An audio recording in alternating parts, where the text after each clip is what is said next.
Bonsoir, bonsoir à tous et bienvenue à cette autre édition du Grand Soir, la troisième sortie de la semaine. Mesdames, Messieurs, dans cette émission, un sujet phare va nous intéresser. C'est bel et bien l'actualité avec donc la présidentielle 2025. Issa Chiroma Bakari qui invite donc Bello Bouba Maïgari donc à se ranger à ses côtés. Que se passe-t-il véritablement? Comment comprendre ce passe d'armes entre Issa Chiroma et Bello Bouba Maïgari? Mesdames, Messieurs, ce sera en deuxième partie de l'émission. En première partie, une mise à bouche vous sera servie. Tout à l'heure, nous parlerons donc des préparatifs, n'est-ce pas, de la présidentielle et également des conseillers régionaux qui seront donc élus. Comment est-ce que l'ECAM peut parvenir ou réussir donc à organiser ces deux élections? Et mesdames, messieurs, vous ne perdez rien en restant scotchés car dans une trentaine de minutes, nous allons recevoir un directeur, pas n'importe qui. Il est donc directeur des ressources humaines et du juridique du côté du Downstream Consulting. Et nous parlerons véritablement de ce côté de la formation professionnelle et placement temporaire du personnel. C'est à suivre également dans cette émission. Mesdames, Messieurs, vous faites bien de regarder la télévision. Nous allons tout de suite et maintenant, sans plus tarder, accueillir celui-là qui est donc le premier arrivé sur ce plateau. On ne le présente plus, Victor Onana, ancien président de l'UPC. Aujourd'hui, il reste militant de ce parti. Bonsoir et bienvenue. Bonsoir, bonsoir à tous les téléspectateurs de Info TV, que je salue bien. Et bonsoir à son directeur général et fondateur. Et j'espère pouvoir éclairer le peuple camerounais, les Camerounais et le peuple camerounais, sans vouloir être présomptueux, sur les attendus de cette élection, qui est d'une importance capitale pour notre pays. Ok.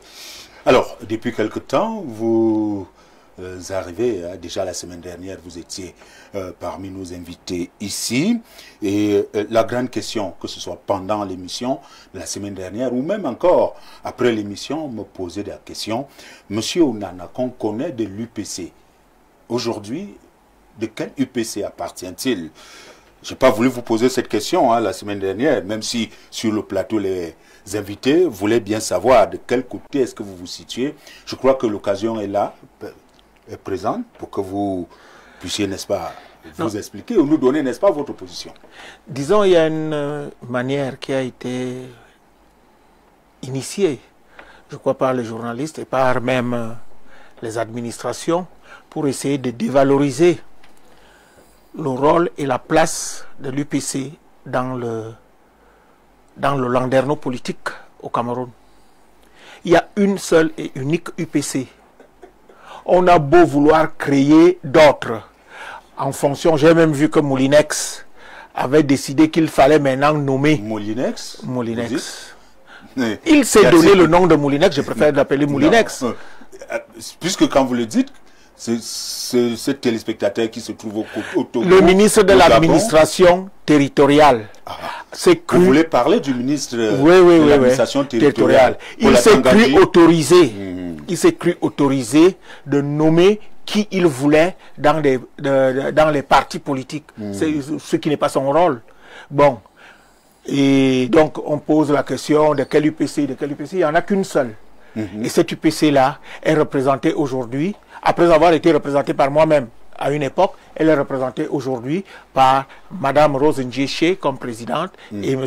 Nyek Lebel comme secrétaire général. Donc, c'est une question qui ne me plaît pas souvent parce que c'est comme si...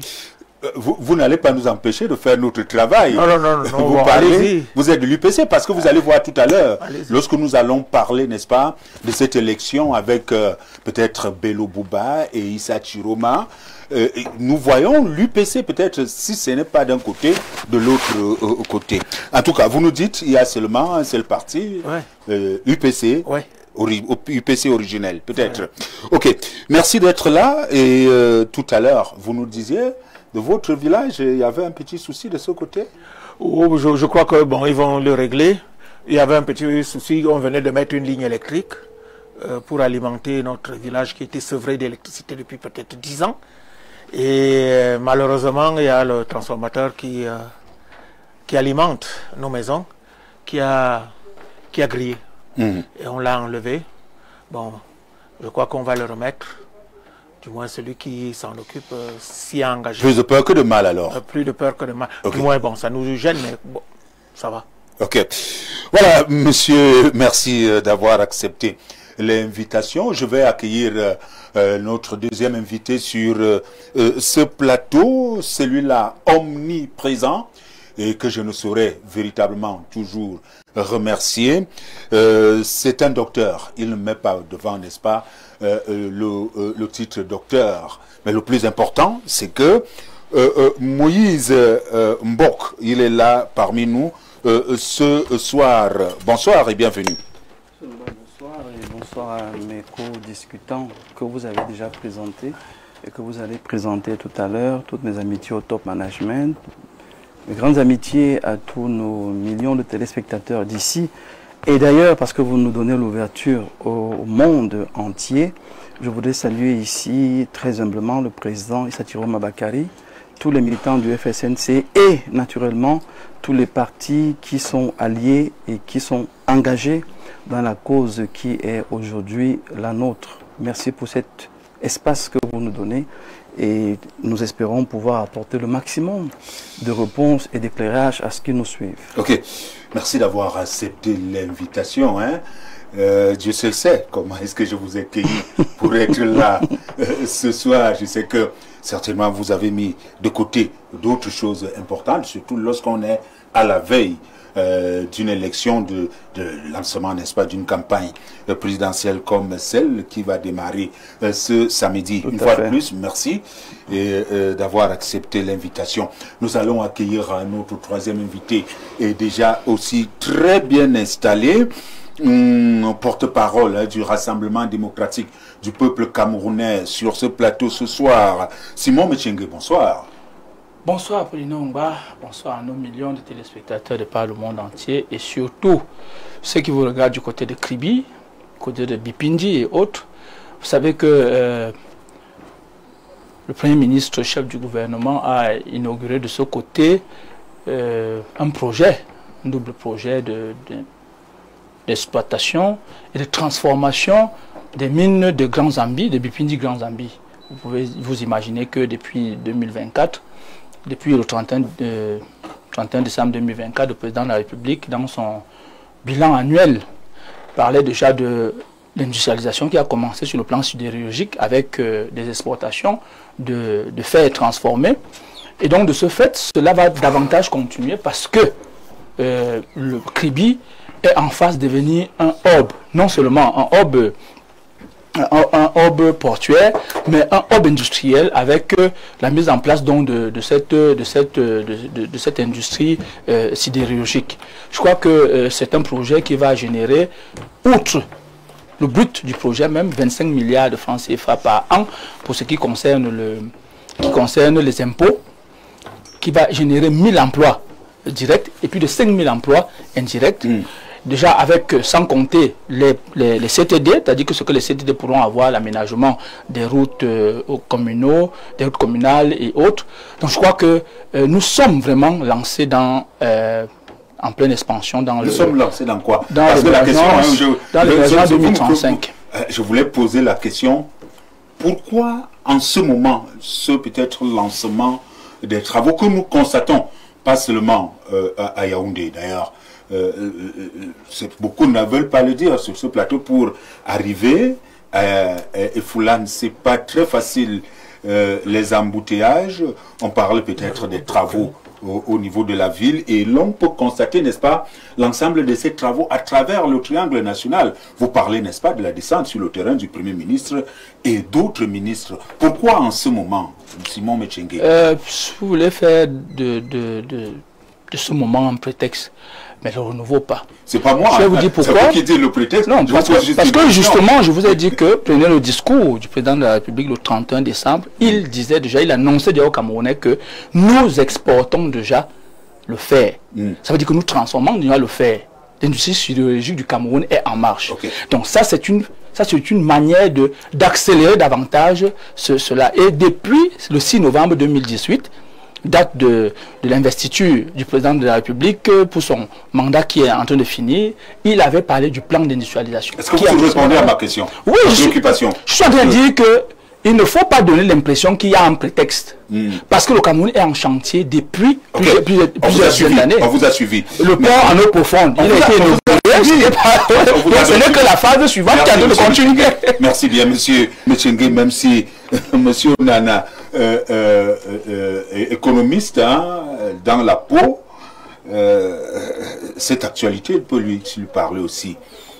Quand même la descente du Premier ministre sur le terrain avec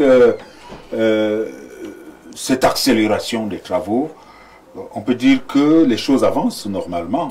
Ma foi, on nourrit la poule le jour du marché. C'est pas grave. Bon, la poule dira toujours qu'elle a été nourrie. C'est pas grave, mais je ne pense pas qu'elle aurait un peu de grâce. Bon, si on peut mettre que la poule est nourrie le jour du marché, même si cette poule-là peut être consommée 2-3 jours plus tard ou alors des semaines plus tard, cette poule-là peut quand même prendre du poids. Est-ce que cette nourriture qu'on donne à cette poule ce jour-là peut être nécessaire dans les jours à venir pour dire lui servir. Les travaux qui ont été accélérés par le Premier ministre, c'est un pan économique camerounais. Non, on ne peut que se féliciter que certains travaux soient engagés et que certains d'entre eux avancent. Mais vous voyez très bien à l'exemple des routes qui sont ici à Yaoundé que ça se fait très mal. Parce que nous sommes dans l'urgence électorale. L'urgence électorale, donc on couvre, je venais de voir ici la route qui vient des rails là, pour ici. Vous avez vu?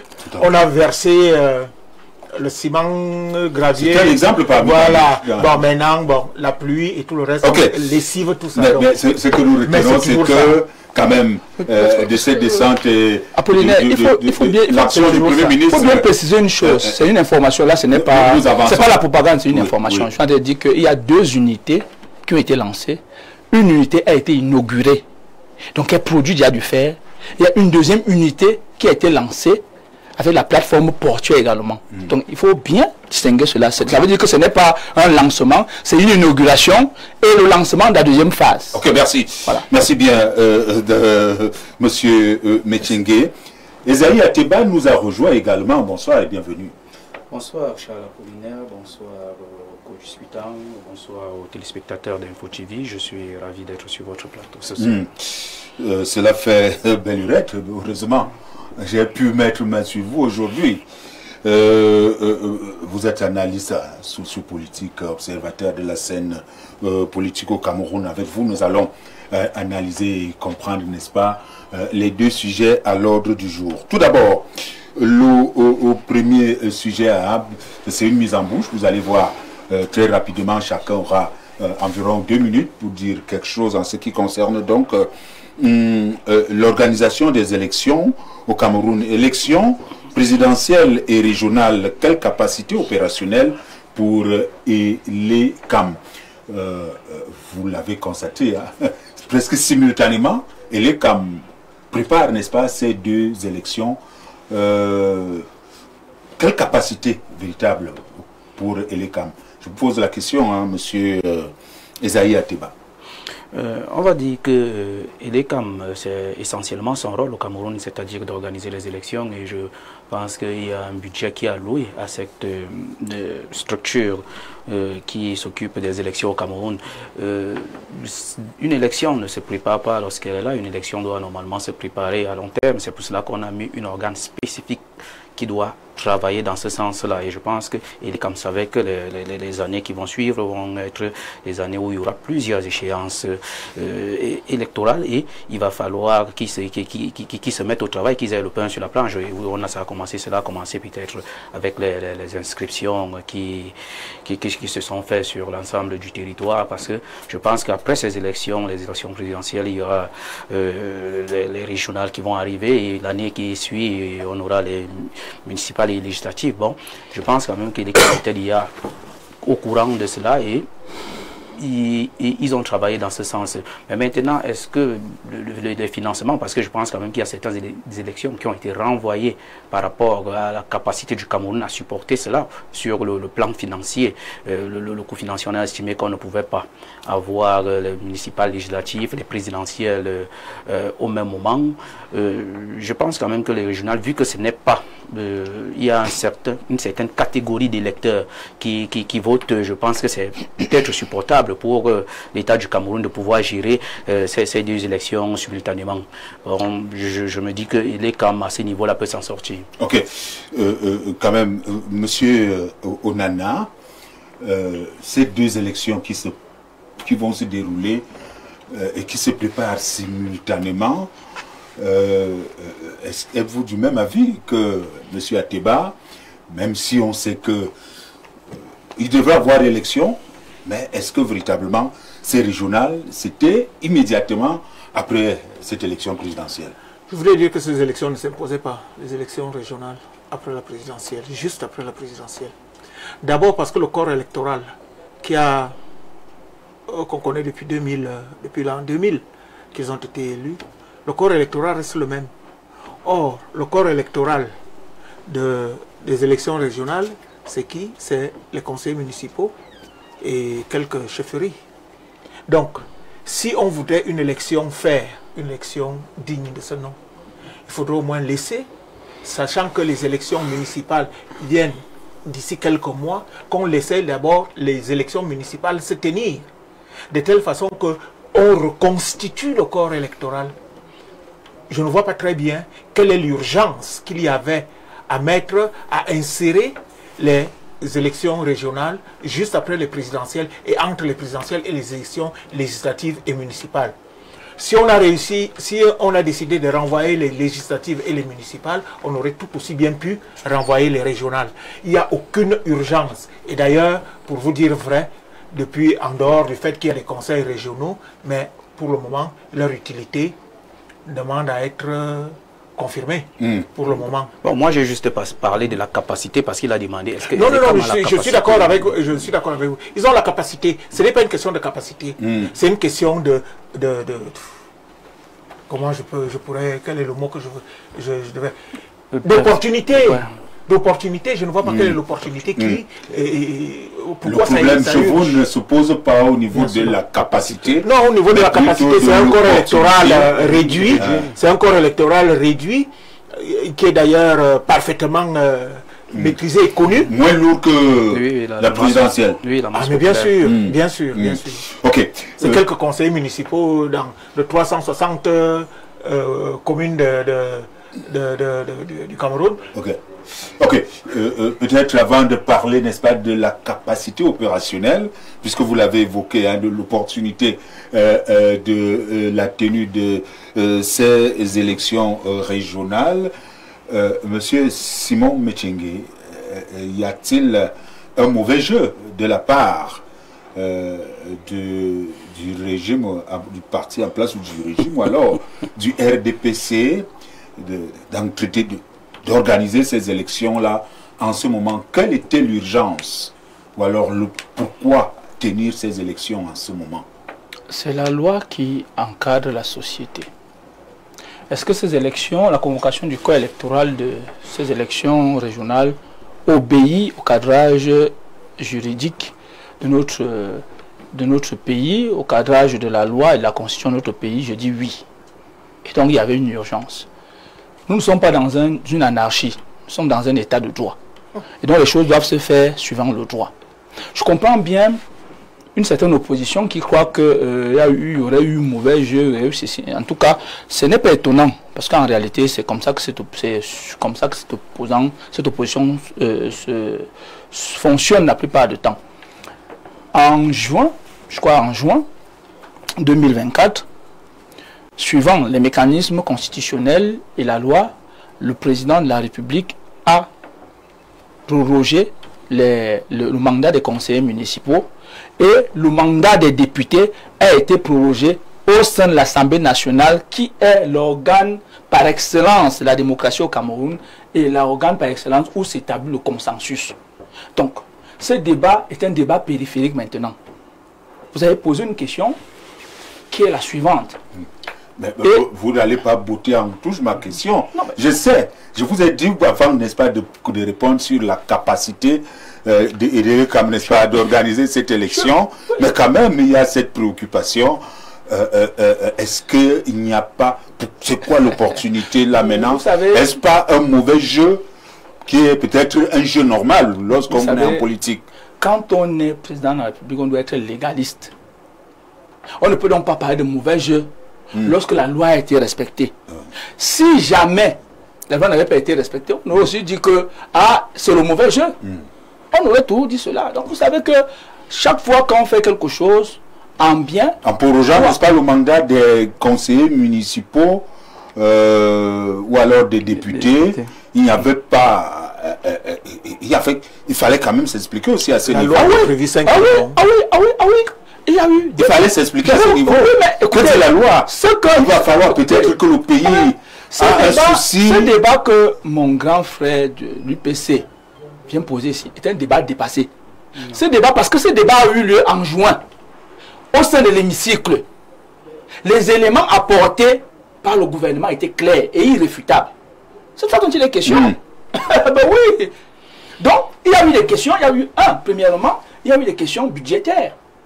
Qu'on ne peut pas s'engager à faire 4 élections. Quand on sait qu'une élection vous coûte pratiquement 50 milliards de francs CFA. Et les élections locales, les élections législatives et municipales ont pratiquement la même densité du corps électoral que l'élection à scrutin unique et l'élection présidentielle. Donc, évidemment, l'Assemblée nationale a jugé nécessaire, par une loi, de proroger le mandat des députés, et le président a pris acte de cela pour également proroger le mandat des conseillers municipaux. Maintenant, il restait 2 élections. Et en décembre 2024, le président de la République a rappelé cela dans son discours. Nous aurons, cette année est une année électorale. Il y aura l'élection présidentielle et l'élection régionale. Donc, tout le monde, tous les acteurs politiques, tous fixés qu'il y a deux... Merci à vous. Pour vous, vous n'êtes pas... Non, je vous passe la parole, vous allez voir. Voilà. Monsieur Mbok, pourquoi est-ce que... Je réserve, vous voulez que je dise du meilleur pour la fin? Non, pas cela. Bon, alors, vous estimez qu'il n'y a pas de débat sur la capacité opérationnelle. Maintenant, il faut rassurer la communauté nationale et internationale de ce que l'ECAM est passé maître dans la gestion et l'organisation technique des élections. D'ailleurs, il vous souvient que l'ECAM a été invité à l'élection présidentielle aux États-Unis. Parce que c'est depuis 2006 que l'ECAM a été mise en place. Pour aller donner les cours ou alors pour aller échanger d'expérience. Ça veut dire qu'ils avaient besoin d'expérience de l'ECAM. Oui, il faut le savoir. Bien sûr. Pourquoi est-ce que ça vous semble... Attendez, pourquoi ça vous semble... C'est terrible. Donc, il faut noter une chose. Je sais qu'il y a des gens qui aiment dénigrer. Ça, au Cameroun, on en trouve. On a 2 types d'acteurs politiques. Non, je ne parle pas de vous. Suivez mon regard. Je ne parle pas de vous. Suivez mon regard. Et vous verrez bien de qui je parle. Monsieur Apollinaire. Vous verrez bien de qui je parle. Vous entendez ça que d'être sous. Vous verrez bien de qui je parle. Je suis en train de dire ceci. Elections Cameroun depuis 2006. Ça va dans bientôt faire 20 ans. Il a organisé l'élection de 2011. Il a organisé l'élection de 2018, présidentielle. Il a organisé l'élection de 2013, de 2020 et autres. Donc aujourd'hui, l'ECAM a de l'expérience. Et l'ECAM peut s'en vanter de vendre cette expérience. D'ici, n'est-ce pas, son expérience à travers le monde. Techniquement, l'ECAM n'a pas de problème à organiser. Merci à vous, Simon Metchengue. Moïse, Monsieur Mbok, j'espère que vous parviendrez à répondre parce que vous avez commencé à rire un peu plus tôt. Alors, les élections présidentielles et les élections législatives, alors la présidentielle et les régionales seront donc organisées et sont préparées simultanément. Quelle capacité pour ELECAM, qui est donc l'organe en charge de l'organisation de cette élection, même si vous voulez également revenir sur l'opportunité et véritablement la capacité de l'ELECAM à organiser les élections. Écoutez, mon copanéliste l'a dit en termes de capacité visible, j'ai envie de dire pendant la partie visible de l'iceberg. En termes de capacité, oui, ELECAM a les moyens, ELECAM a l'expertise qu'il faut. Mais rentrons plus loin. Mon cher Rongba, quand vous voulez vendre votre chèvre, vraiment là, vous ne lui attachez pas la corde au cou. Et quand vous allez au marché avec la corde au cou, quand vous avez vendu la chèvre, vous laissez la corde. Mais nous sommes dans un contexte où quelqu'un vous dit qu'il vend la chèvre, mais il tient toujours la corde. Qui nomme les dirigeants de l'ELECAM? Est-ce que vous avez posé la question pour comprendre même les fondements biaisés de la structure ELECAM? C'est pour ça qu'à chaque élection, les partis d'opposition sont toujours en train de rappeler que les fondements sont mauvais. Mais on a en face de nous des gens qui ont choisi de dire que voilà comment le Cameroun va marcher et on ne demande pas votre avis, on vous l'impose. Et si vous essayez de revendiquer, on dit que vous êtes opposant dangereux, difficile et problématique. Pourtant, nous posons une question simple. Comment quelqu'un peut être juge et parti? Aujourd'hui, ELECAM continue de poser un problème dans son fonctionnement, dans sa liberté d'exercice. Et quand j'entends qu'ils ont été invités aux États-Unis pour partager leur expertise, mais j'ai envie de tomber. C'est-à-dire que dites certaines choses, mais ne vous moquez pas du monde. Vraiment, restons en interne et gérons notre cancer qui métastase chaque jour et qui crée la honte à l'international. Gérons ça, traitons ça, corrigeons ça et avançons. Ça, c'est la première chose que je vais dire. Maintenant, vous savez, il y a une chose d'avoir des lois et une autre d'avoir un cadre qui justifie ces lois. Nous avons d'excellentes lois sur le papier au Cameroun. Mais au niveau de l'applicabilité, c'est là que le problème se pose. Aujourd'hui, M. Metsengue parle avec beaucoup de fierté de la loi qu'il impose, de la loi qui le dit. Mais jusqu'où vous respectez la loi quand il faut penser au bien-être des Camerounais? Jusqu'où vous respectez la loi quand il faut même intégrer une notion de gestion libre et équitable? Je rappelle qu'on n'a pas forcé à M. Biya d'annoncer à Mondovision qu'il va être retenu comme celui qui a apporté la démocratie et le progrès. Personne ne l'a forcé à le dire. Mais vous annoncez une chose, mais quand on regarde vos équipes, les mesures que vous prenez, les actes que vous posez, on se demande si vous étiez même sérieux dans cette déclamation finalement. Donc aujourd'hui, quand M. Metsengue vient nous dire, avec beaucoup de fierté, que l'ELECAM va très bien, l'ELECAM, ça fait 150 ans qu'il contrôle le monde en termes d'élections et que vraiment, il n'y a pas mieux sur la terre que l'ELECAM. Je me dis, mais finalement, au Cameroun, et il a dit, il y a deux types de Camerounais. Il y a un type de Camerounais qui vit dans les nuages et un autre qui vit sur la terre, dans la réalité des défis au quotidien. Comment vous m'expliquez qu'un organe qui dit être libre et indépendant va quand même vous mettre des bureaux de vote dans les chefferies, dans la présidence? Il faut qu'on vienne encore commencer à discuter pour dire que mais c'est pas possible. Tout le monde n'a pas accès à la présidence. Qu'on se mette à lutter et à crier, on parle de 25 ans. On se met à lutter et à crier pour qu'on nous libère 1100 bureaux de vote qui avaient déjà été pris en otage. Okay. Je veux donc dire ceci. Et il faut que ce soit bien clair. Les Camerounais doivent comprendre que quand nous nous mettons en face et nous proposons autre chose, ce n'est pas parce que nous sommes des opposants qui venons déranger la République. C'est qu'on se dit qu'il y a beaucoup d'iniquités soutenues par une intelligence bien organisée et il faut que ça s'arrête. Ok. Alors, M.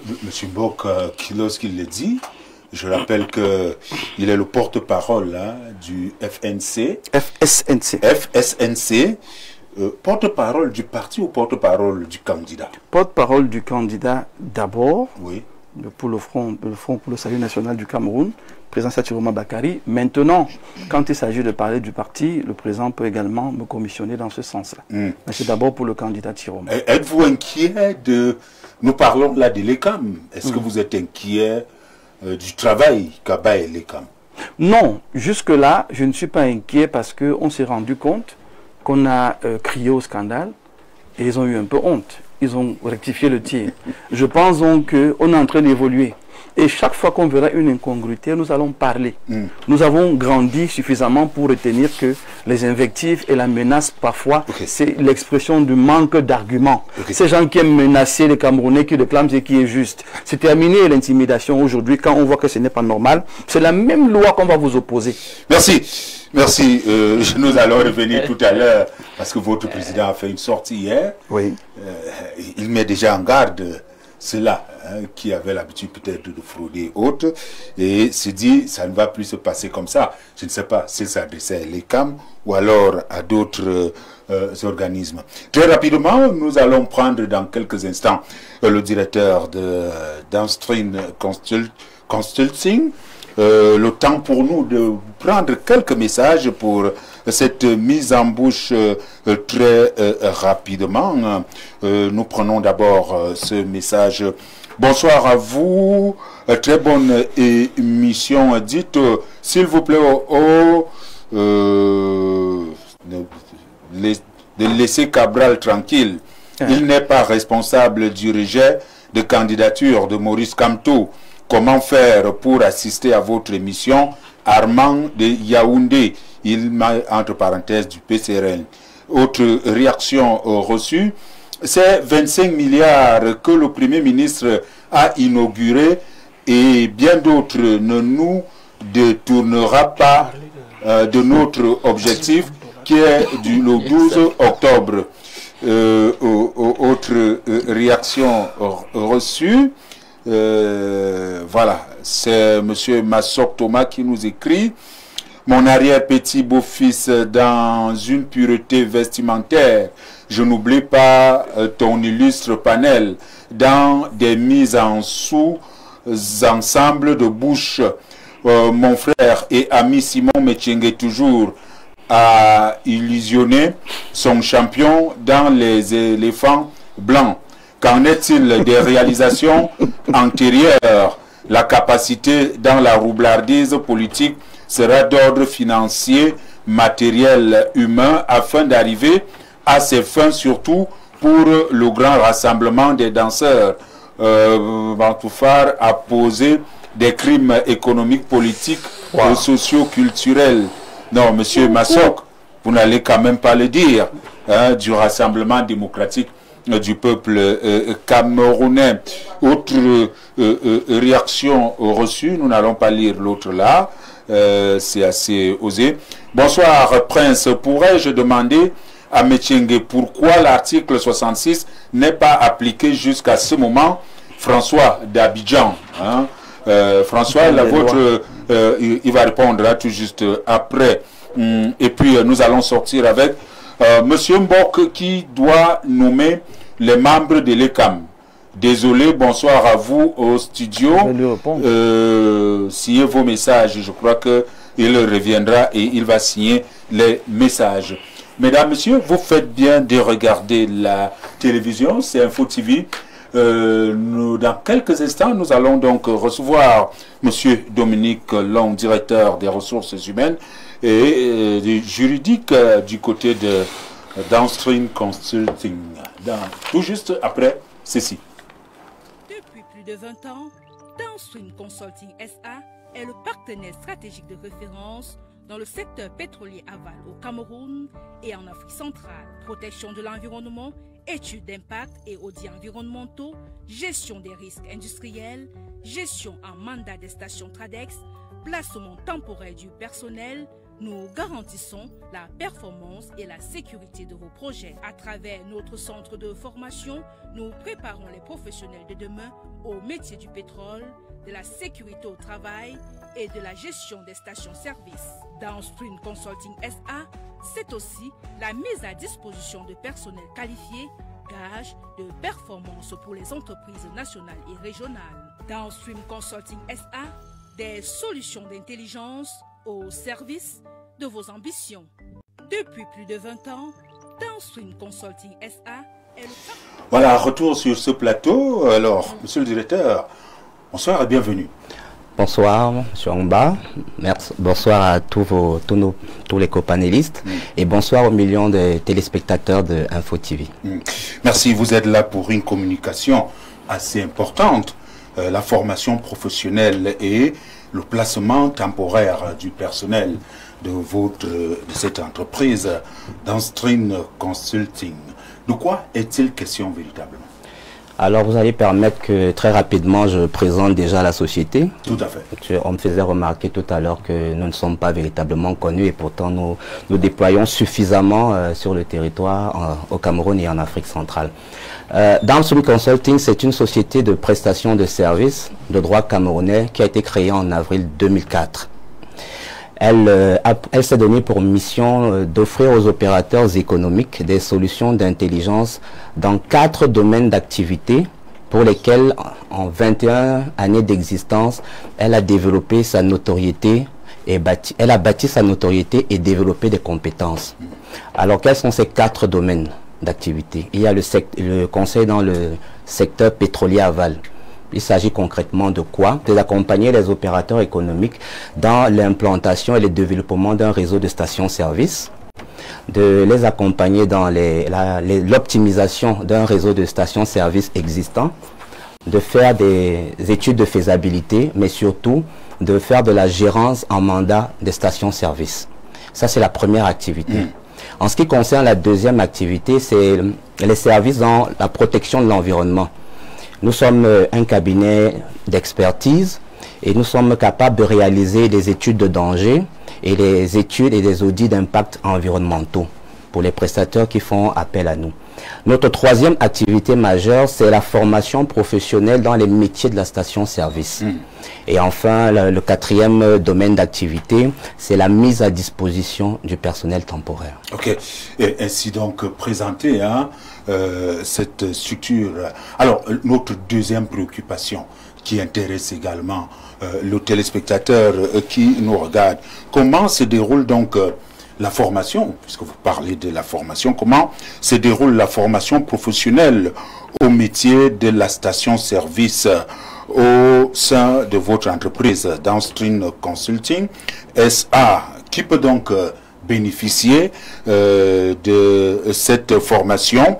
Quelles sont donc les modalités à accéder donc au centre de formation de votre entreprise?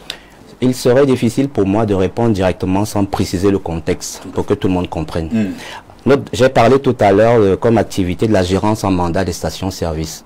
Et c'est dans ce cadre-là qu'une société camerounaise, notamment Tradex Cameroun, nous fait confiance depuis 21 ans et nous a confié la gestion de toutes ces stations-service. Alors, ce qui veut dire que vous existez depuis des années? Nous existons depuis avril 2004.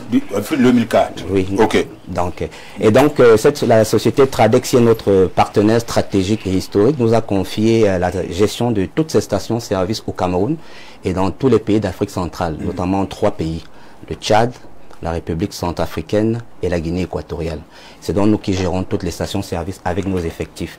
Et donc, dans ce cadre-là, nous avons pour objectif principalement d'offrir à nos clients des produits de qualité, mais surtout des services de qualité. Et vous dites produits de qualité. Produits de qualité. Pourquoi produits de qualité? Pourquoi cette précision? Nous, on se dit tous les produits qu'on trouve dans ces stations-là sont les meilleurs, sont les bons produits. Non, vous savez, il y a parfois une polémique qui veut que certains marketeurs vendent des produits qui ne sont pas conformes à la règle, des produits frelatés. C'est pour ça que j'insiste sur la qualité des produits. Okay. C'est une garantie, mais surtout la qualité du service. Parce que le client, quand il arrive en station-service, il s'attend à un service de qualité. Or, pour la qualité de service passe par la qualité de la formation.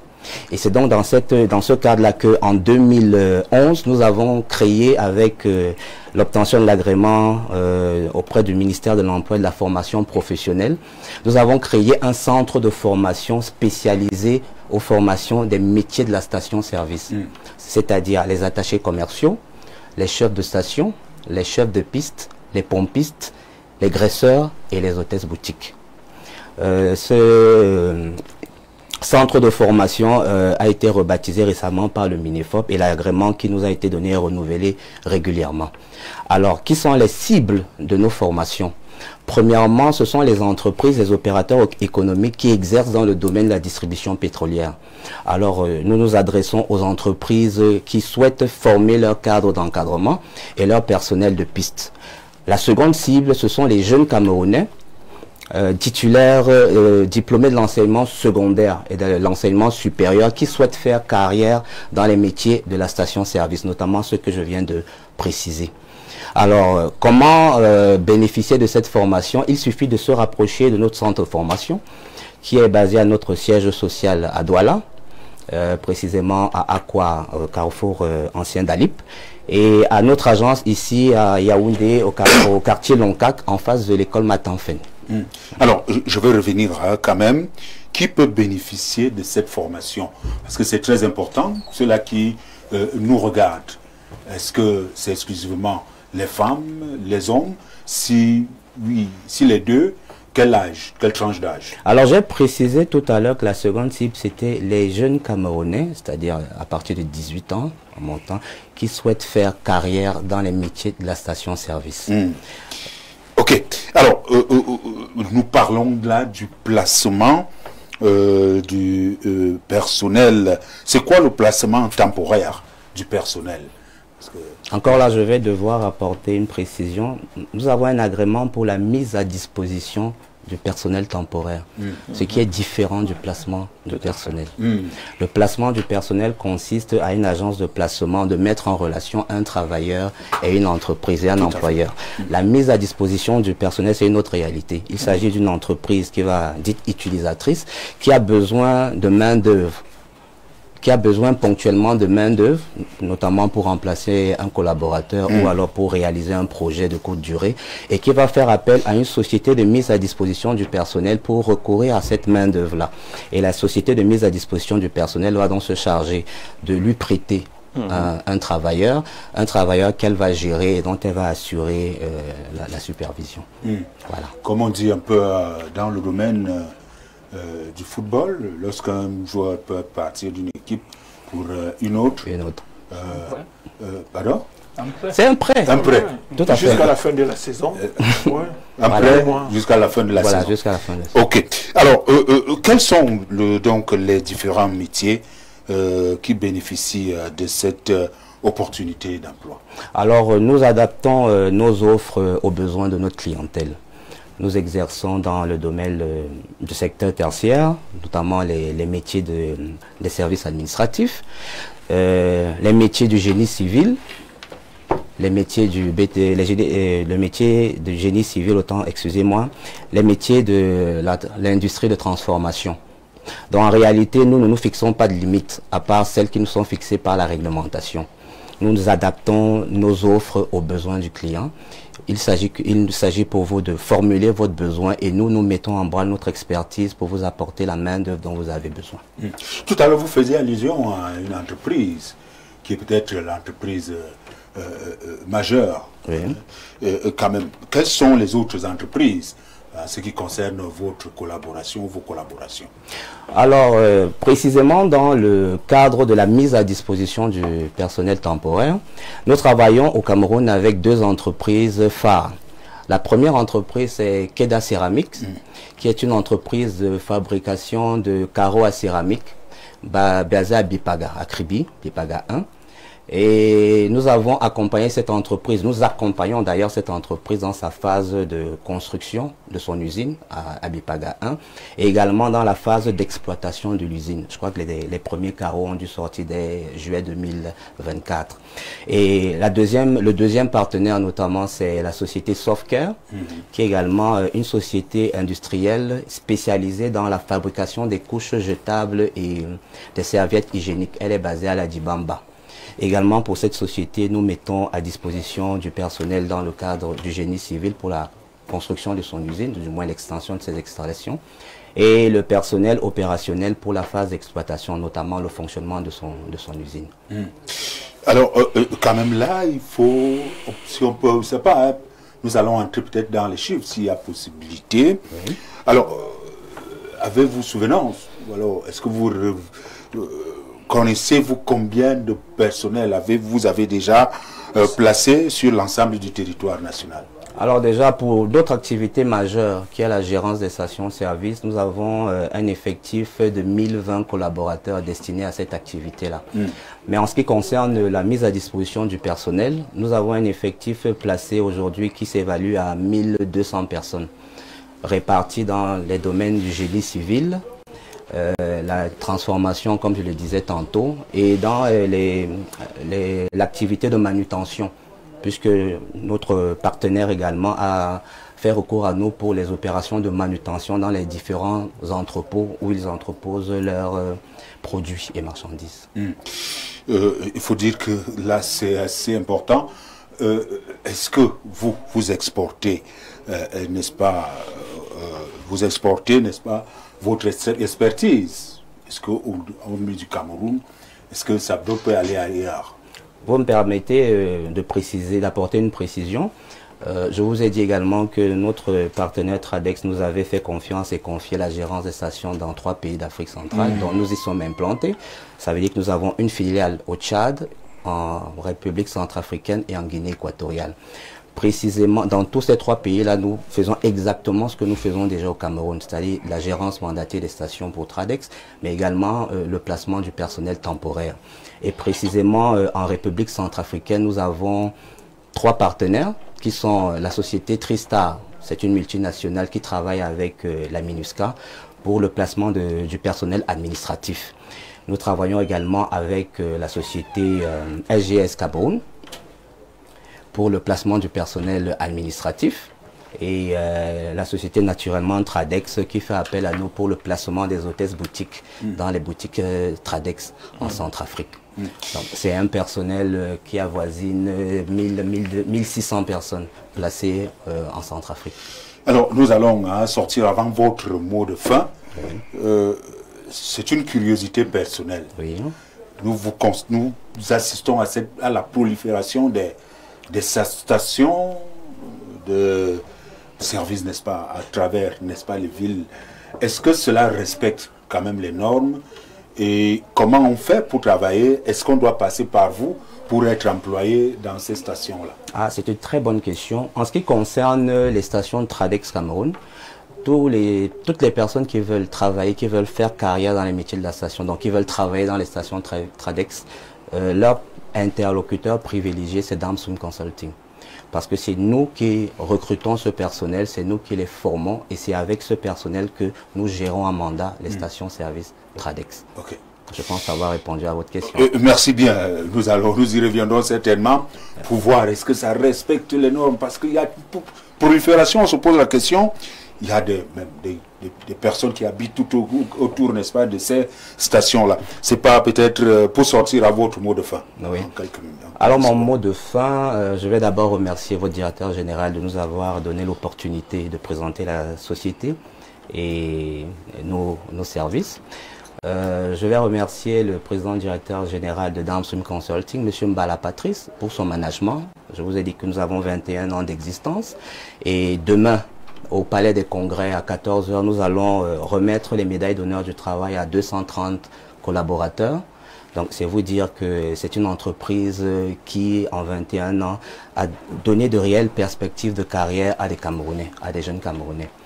Je vais également adresser mes félicitations à tous les collaborateurs et tous les collègues qui recevront les médailles d'honneur demain. Et je souhaite que demain, la cérémonie se passe très bien. J'espère qu'Info TV sera invité pour la couverture. Info TV est le média exclusif pour la couverture de Merci cet bien. événement demain. Merci bien. Je rappelle, c'est M. Long Dominique, directeur des ressources humaines et du juridique, au sein donc du Downstream Consulting.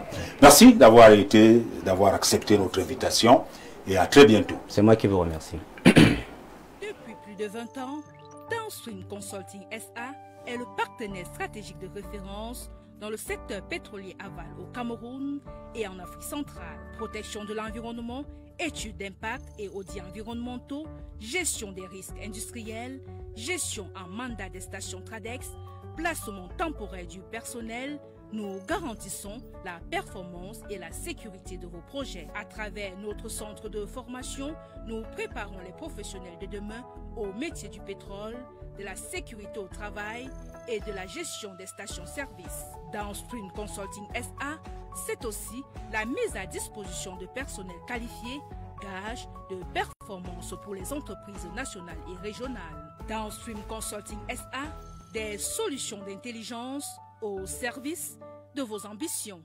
Depuis plus de 20 ans, Downstream Consulting SA est le partenaire stratégique de référence dans le secteur pétrolier aval au Cameroun et en Afrique centrale. Protection de l'environnement, études d'impact et audits environnementaux, gestion des risques industriels, gestion en mandat des stations Tradex, placement temporaire du personnel.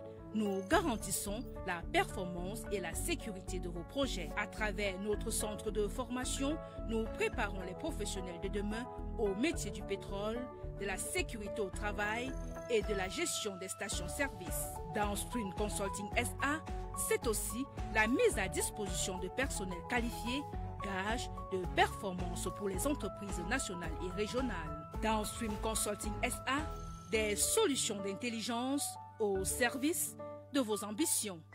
Pour prendre donc la dernière ligne droite, le dernier sujet à l'ordre du jour, nous parlerons donc de cette actualité brûlante entre, n'est-ce pas, deux candidats à la présidentielle 2025, à savoir Issa Chiroma Bakari et Bello Bouba Maïgari. Mais Issa Chiroma Bakari qui, lors d'une sortie hier, nous avons d'abord suivi les élites, ou alors, je ne sais pas comment on les a appelés, du Septentrion, qui appelaient, demandaient à Bello Bouba, à Issa Chiroma de se rallier à Bello Bouba Maïgari. Et puis, quelques minutes plus tard, c'est la sortie de Issa Chiroma qui, pour lui, il dit, c'est lui l'homme de la situation, Bello Bouba doit le rejoindre. Il y a des années, il a été, n'est-ce pas, à ses côtés. Et là, ça fait couler beaucoup d'encre et de salive.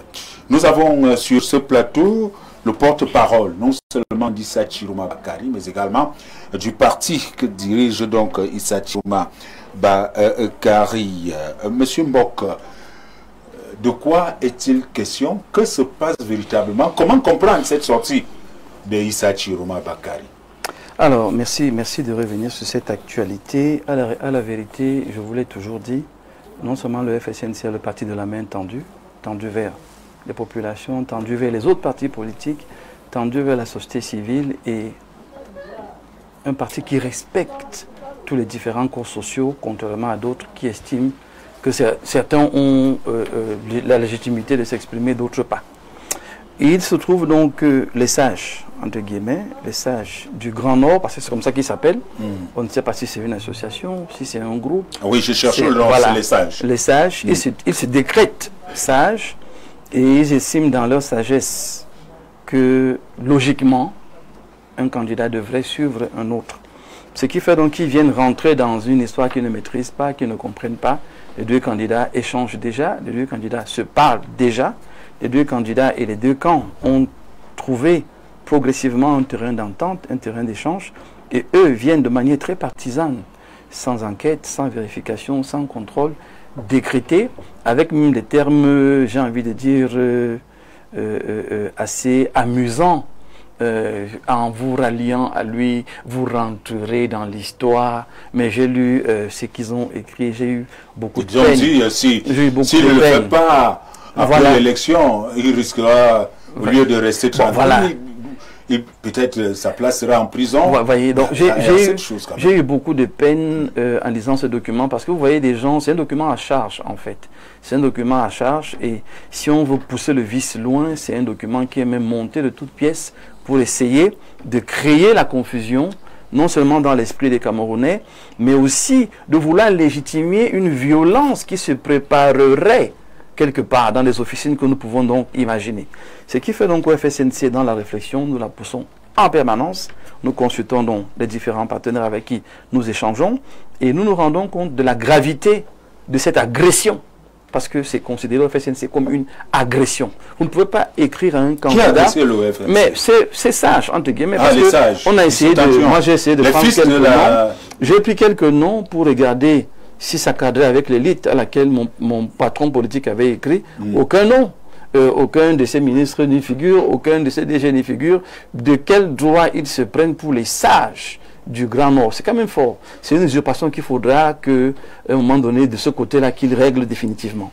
Toujours est-il qu'ils ont passé un message subliminal de qui eux seuls savent. Qui a le pouvoir de mettre qui en prison? Si on dit donc qu'on voit la main du RDPC derrière, vous ne direz pas qu'on a exagéré. Qui a le pouvoir de coercition sur un citoyen? Si ce n'est pas le RDPC, c'est qui? Donc, qui les a montés? Eux, c'est ça. Mais voyez jusqu'où les gens sont capables de créer la confusion par une communication non réfléchie, immature et complètement décousue.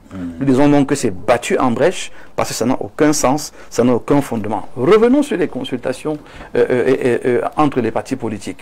Revenons sur la présence sur la scène. Revenons sur la main tendue. Revenons sur la communication entre un homme et un peuple. Qui sur le terrain fait foule? Qui sur le terrain rassemble?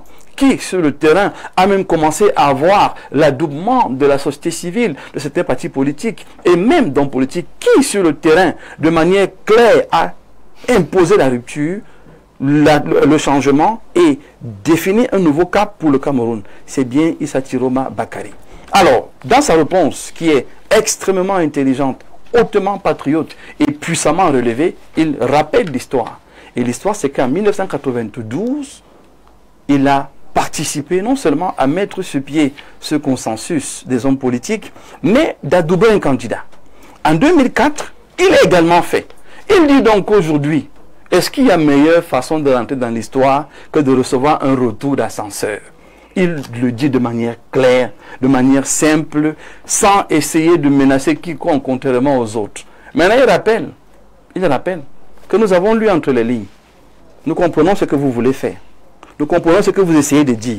Mais nous vous disons simplement que nous sommes républicains.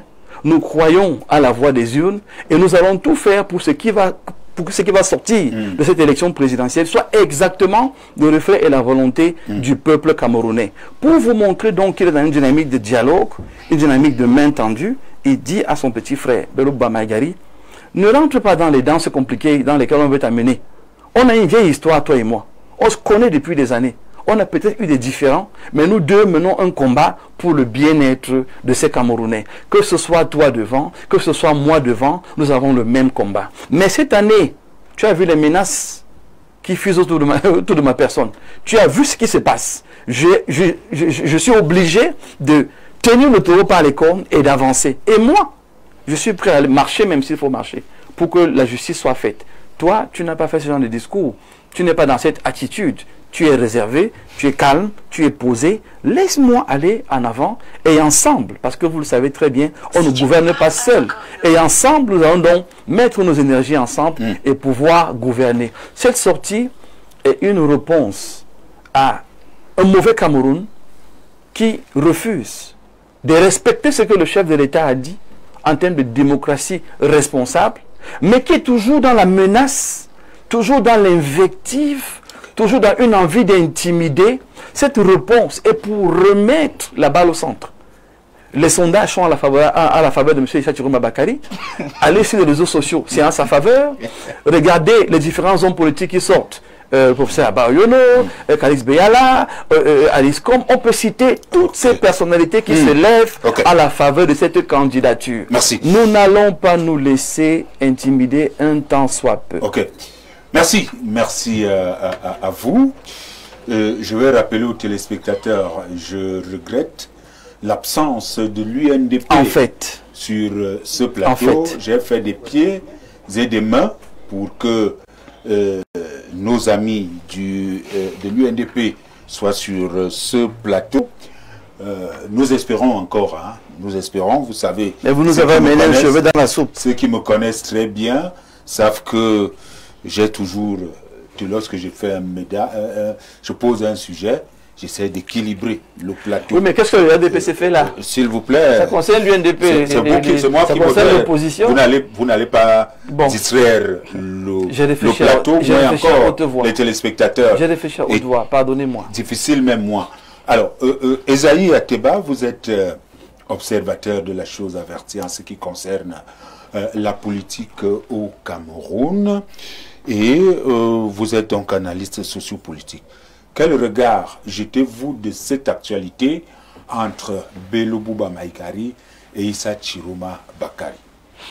Je vais dire qu'il y a un problème au Cameroun actuellement, c'est de mettre tout sur la place publique.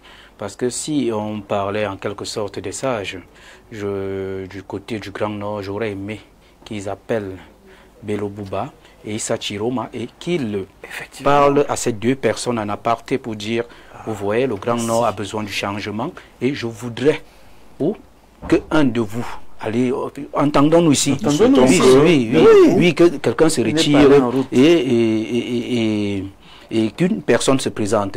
Mais le fait d'exposer la chose de la sorte, ça crée plutôt un braquage au niveau du candidat auquel on appelle. Et à ce niveau-là, le candidat commence à avoir l'impression qu'il y a un plan ou dit contre lui. Et ça ne peut pas marcher de la sorte. Et moi, je me dis, comment des sages peuvent réagir de la sorte? C'est la question que je me pose en quelque sorte. Dans un autre sens, je vais dire, j'ai l'impression que moi, je suis totalement d'accord avec le docteur Mbok, qui a peut-être une volonté de manipulation derrière. Et je ne sais de qui on ne peut pas la question va se poser. Pourquoi on veut forcément que c'est Issa Chiroma? Parce que moi, j'ai aussi cette impression qu'Issa Chiroma a quand même le vent en poupe. S'il y a le candidat aujourd'hui qu'on est en train de plébisciter, donc les opposants et tous les autres sont en train de faire la publicité. Vous devez quand même avoir des éléments qui peuvent vous permettre de juger cela. Non. Quels sont, sur quoi est-ce que je vais vous dire, moi quand même que c'est Issa Chiroma, l'homme de la situation, l'homme le plus populaire, ou alors qui a les sondages, les meilleurs sondages en ce moment. Je vais vous dire en quelque sorte, moi je sors de l'Est. Quand vous arrivez d'abord dans une ville comme Bertois, il y a beaucoup de nordistes. Quand vous partez à Bertois. Et lorsque vous partez dans une ville comme, comment j'oublie le nom, ça va me revenir, il y a des villes à l'est partant sur la route pour aller vers Gawaboulaye, un temps encore sur la route pour aller vers Gawaboulaye. Il y a des villes, que lorsque vous arrivez, des villes de l'est, qui doivent être des villes où on doit retrouver en quelque sorte les Kaka et les Baya. Vous trouvez les nordistes à tel point que quand vous arrivez, vous ne pouvez plus distinguer qui est Kaka, qui est Baya, parce que tout le monde parle le Fufulbe là-bas. Et quand vous causez quand même, il y a quand même un certain nombre de personnes qui sont dans une certaine dynamique de voir Issa Chiroma plus porteur de cette dynamique, parce que je vais vous dire, j'ai vu des taxis, des voitures là-bas avec des affiches, des effigies de Bello Bouba et d'Issa Chiroma, mais lorsque vous causez quand même avec des gens, ils ont quand même l'impression que Issa Chiroma a quand même plus de points pour porter ce combat. Et du côté même des opposants qui se rallient à Issa Chiroma, ils trouvent que Bello Bouba est beaucoup plus... Ok, vous l'avez dit. Ok. Oui, Bello Bouba est beaucoup plus doux.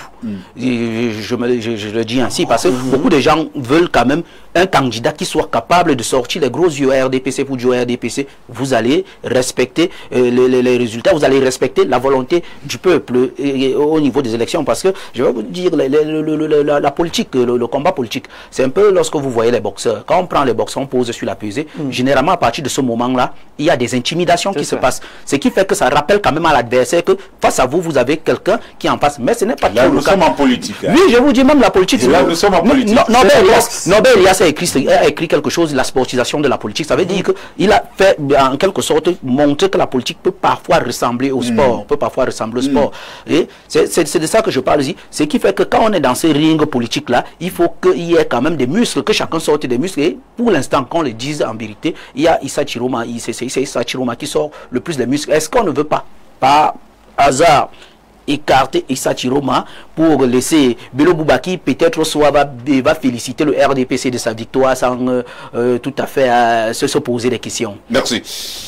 Merci à vous, Monsieur Onana. Je vous passe la parole, même si je suis un peu embarrassé, parce que j'aurais bien voulu avoir l'UNDP là. Les dernières communications, c'est encore tout à l'heure. S'ils peuvent arriver, ça sera une bonne chose. Monsieur Onana, Bello Bouba, non, Issa Chiroma dit à Bello Bouba, en 83, j'étais à tes côtés. 92. En 92, j'étais à tes côtés. Et puis, tu as été Premier ministre dans ce pays, oui. Bon, peut-être en ce moment, c'est moi, l'homme qui a le vent en poupe. Tu dois bien venir me rejoindre. Je te tends la main. Et quelque part, on nous dit aussi qu'il y a les gens, ils se parlent, il y a, mais on ne sait pas où les gens se parlent, ou alors c'est quelqu'un qui voudrait prendre le dessus sur l'autre. D'abord, je voudrais dire que toute élection est une compétition. Mais comme nous sommes en politique, on dit souvent que la politique c'est une affaire de gentleman. Parce que même si c'est un combat, surtout si on dit que c'est un combat d'idées, il faut être gentleman. Et nous qui faisons la politique, parce que moi depuis 92, je fais quand même, nous avons supporté beaucoup de personnes, y compris Bello Bouba. Et pour le moment, ce n'est pas lui qui fait notre affaire. Parce que moi, je ne suis ni FSNC, ni UNDP. Moi, je suis UPC. Okay. C'est lui qui nous donne, et qui donne à beaucoup de Camerounais, beaucoup d'opposants, des garanties quant à savoir que ce qui est promis, parce que le choix aujourd'hui, c'est le choix entre une continuité et une transition. Nous nous dirigeons vers une transition. C'est lui qui donne les plus grandes garanties pour cette transition-là, c'est Issa Chiroma. C'est pour ça sur quelle base? Quelques éléments, très rapidement. Oh, tout élément. Vraiment, si on se met à... Non, on peut prendre deux, trois. D'abord en termes de netteté. En termes de netteté par rapport à ses engagements politiques. Voilà un monsieur qui sort... Vous parlez de Issa Chiroma. Je parle de Issa Chiroma. Voilà un monsieur qui sort de prison. Ne vous laissez pas intimider par le rire inutile. Qui sort de prison. Il s'engage aux côtés de Bello Bouba. Bello Bouba n'est même pas là.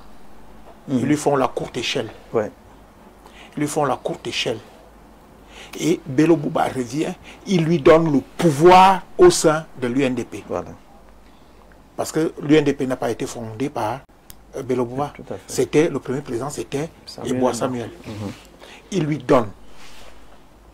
Et ils l'ont soutenu jusqu'à ce qu'il y ait des, appelons-le des petits cracks à l'intérieur, des petits craquements à l'intérieur. Il est parti. Il est entré. La coalition, voilà, il a soutenu, dans la coalition soutenait qui? Ndam Njoya. Il a soutenu. Donc, une abnégation totale. Ce qui n'est pas le propre des Camerounais. Et un jour, il a compris que cette bataille-là n'était peut-être pas celle qu'il aurait dû mener. Il est parti, il a rejoint, il n'a pas rejoint le RDPC, il a rejoint le président Biya. Il a rejoint le président Biya et il a défendu, tout le monde l'a vu avec quelle pugnacité. Et le jour où il constate qu'il ne peut plus, il démissionne tranquillement et il, entre-temps, il a créé son propre parti.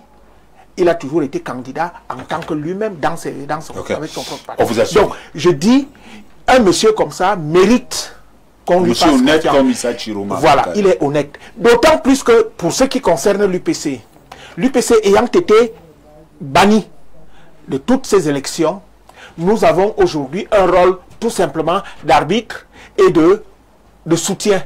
Donc, nous soutenons celui qui peut, nous garantir une transition, un processus de transition au cas où il est élu.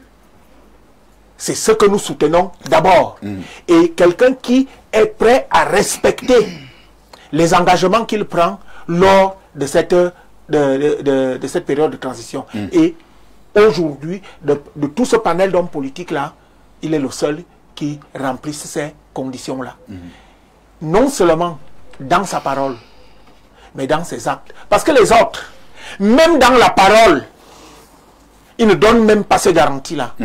Je ne parle pas seulement, je ne parle pas de Bello Bouba, je parle des autres. chacun est là, il croit qu'il est devenu... Ok. Merci à vous, monsieur Onana. Monsieur Mechengue, vous êtes du Rassemblement démocratique du peuple camerounais. Vous avez dit à Touri, là, je ne sais pas pourquoi est-ce que vous vous laissez emporter par le rire. Alors, je vous pose la question. Vous observez quand même tout ceci de loin, de près ou de loin, je n'en sais rien. Quelqu'un sur ce plateau se posait la question, quelle est l'utilité, n'est-ce pas, de votre présence sur ce plateau? Je rappelle que Paul Biya, le candidat du Rassemblement démocratique du peuple camerounais, est aussi candidat à cette élection présidentielle et que l'élection va se dérouler sur l'ensemble du territoire national, pas seulement à Garoua, à Maroua ou à Ngaoundéré. Lorsque vous voyez tout ceci, quelle lecture en faites-vous de ces sorties, non seulement d'Issa Chiroma Bakari, mais également de Belou Boubatou? Vous savez, ce qu'ils vous ont demandé, pourquoi est-ce que le RDP c'est sur ce plateau, démontre à suffisance que ce sont des tyrans. Ils pensent pouvoir régler la prise de parole publique à leur guise. Non pas parce que en 1990, son Excellence Paul Biya a permis aux Camerounais d'être libres et souverains, maîtres de leur destin. C'est pour cela que chacun, la preuve, une récitation en permanence. Il n'a jamais rien dit d'autre que la récitation comme ça. Allez-y, récitez. La preuve, nous sommes ici en train de parler. Nous échangeons cordialement et ça a été voulu par un seul homme, Paul Biya. Mais vous savez, il y a certains Camerounais qui sont comme des loups. Des loups qui peuvent dire aux agneaux, dès que vous me nommez ou dès que vous me votez, je serai végétarien. Ils sentent très bien que le loup mange les agneaux. C'est ce qui se passe là aujourd'hui. J'ai entendu quelqu'un dire ici que l'homme politique Issa Chiroma est quoi? Il est honnête, c'est ça? Honnête, très honnête. Très honnête, très bien. Il est très honnête. De mémoire de journaliste, j'ai même écrit sur 92. Demandez au député Issa Chiroma Bakari, parce qu'il était député en 92 également, pourquoi est-ce qu'il a quitté l'UNDP? Ou pourquoi est-ce qu'il est sorti de l'UNDP? Pourquoi est-ce qu'il est entré au gouvernement alors que l'UNDP ne voulait pas cela? Si ça c'est l'honnêteté, ça veut dire que la trahison, ça veut dire que c'est la trahison que vous appelez malhonnête. Ça veut dire que c'est l'honnêteté que vous appelez trahison. On appelle ça la trahison en politique. Très bien. Et c'est ce qu'il fallait dire. De quel droit vous racontez l'histoire? Non, s'il vous plaît. Non, s'il vous plaît. Il y a des choses. Non, s'il vous plaît, monsieur Nana. Non, il ne rend pas la justice. Non. Je vous connais parfois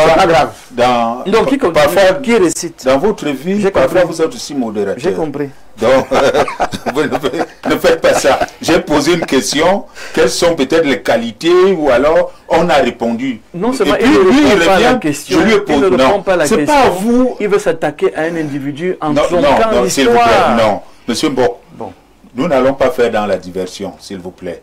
Bon. Hein? Je prends donc le peuple camerounais à témoin. Alors, mars 1992, Issa Chiroma est député UNDP. En 92, il y a eu un remaniement ministériel. Il est entré au gouvernement. Quelle était la position de l'UNDP? Et pourquoi est-ce qu'il a été... on l'a chassé de l'UNDP. Pourquoi? C'était de la trahison. Ça, c'est l'histoire. C'est des faits. Nous revenons donc sur maintenant, donc, ma préoccupation. Non, c'est pour dire que il y a des loups qui sont capables de dire aux agneaux que si je suis élu, je vais arrêter d'être mangeur d'agneaux, je serai un végétarien. C'est de ça dont il est question. Mais le peuple camerounais ne se laisse pas prendre par ce type de démarche.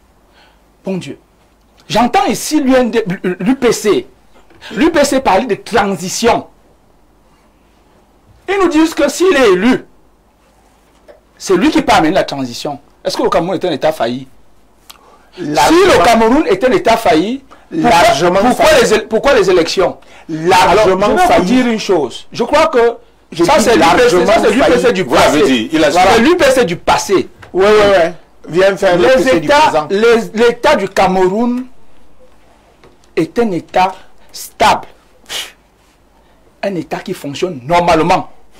C'est pour cela qu'après 7 ans de mandat, il y a une élection. Et on venait de dire dans le premier sujet. Et c'est ça qui est... C'est ça qui est embarrassant. On embarrasse les Camerounais. On vient de dire que nous avons s'il vous plaît, non, permettez. Nous avons une. Tu m'as coupé. Bon Dieu. Je vous ai coupé. Tout à l'heure, là, tu m'as coupé. Écoutez. Monsieur Nana, je vous repasse la parole. Vous allez voir.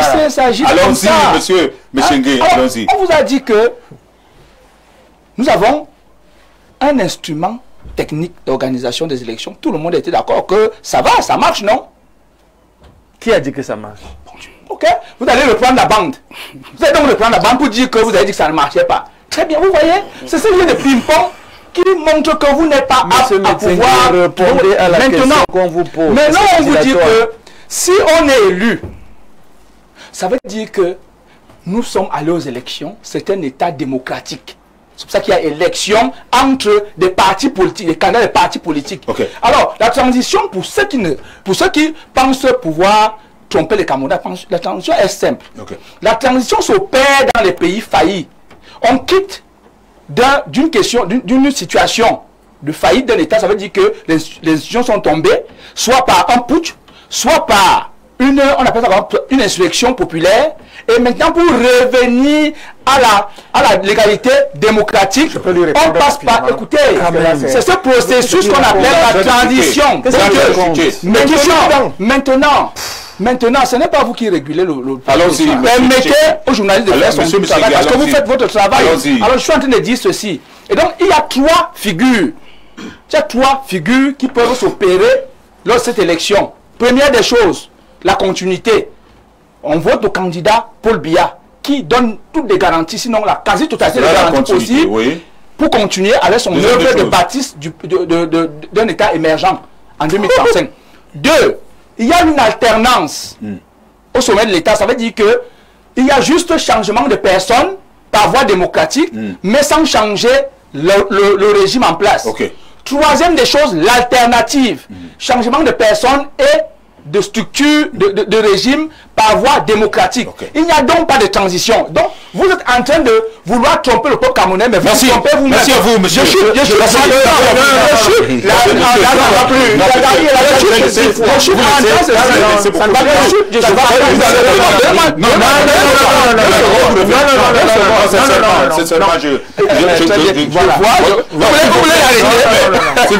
vous plaît. Vous voulez arrêter? Non, nous allons continuer. Je vous donne une minute pour commencer, n'est-ce pas? D'abord, je voudrais dire qu'il n'a pas compris le mot transition. En fait. Expliquez le mot transition. D'abord, la transition, ce n'est pas seulement, ne s'arrête pas. Le mot transition. La transition, c'est lorsqu'on passe d'un régime donné à un autre forme de régime. Nous passerons, si aujourd'hui il y a changement, il y aura il y aura passage d'un régime dictatorial, d'un régime qu'il s'exprime, d'un régime quasi dictatorial, avec